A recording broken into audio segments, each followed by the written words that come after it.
Hello, my name is Menno Veldhorst. I'm an associate professor at QTech, Delft University of Technology. And with my group, we're focusing on semiconductor quantum technology. More specifically, in the last years, we initially focused on silicon, or silicon MOS. We then focused a little bit on strained silicon, silicon germanium, but now we have a strong effort on germanium. Germanium is also the material behind the program Ignite that I lead. And in this series of modules, I'll be giving a few perspectives on the opportunities and challenges in this field. Where are we today with germanium quantum technology, and where can we go to? To also give a bit larger context, I will start from the materials and advance from there higher into the stack. So specifically, I'll first focus on quantum materials, then quantum dot qubits, readout, control, coherence, and fidelity. Then the qubit types, motivations behind these qubit types. What are their coherence? What is the fidelity?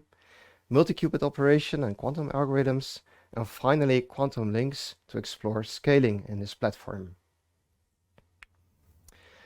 So a few years ago, we outlined in a paper sort of vision for the community, or maybe even better, the kind of toolbox that we have with semiconductor qubits. So here you see a picture where in the center you see a module, where these red arrows denote the spin, which we're using as the qubit. Now our question is, what will be the size, the optimal size of such a module? Will it be a single spin, a single qubit? Will it be a linear array of qubits, or for example, a bilinear array, or can we scale into 2D? And if so, what will be the optimal size? Now you may imagine that this direct scaling to a large system using a 2D array is maybe not possible. Imagine that you want to access a qubit inside the middle, and we're using gates for that. Typically today, these are brute force manner, so each qubit has its own gate. If we want to access a qubit in the middle, we have many layers that are stacked on top of each other. So this is not a scalable direction. So instead, what we envision is that we have a certain module which are then connected via quantum mechanical links or a quantum link to other modules. Now, if we have such a kind of scheme, then you also see in this image that it creates space for vias, IOs inputs to provide the control to these individual qubits. Or maybe, and even more appealing, we can position electronics, cryo-CMOS, directly on the chip itself to really create a scalable integrated quantum circuit. Now, if we focus on these quantum links here, you may think and take this picture too literally and think, okay, we're only going to couple the edges to one another. That's not here what we intended to mean.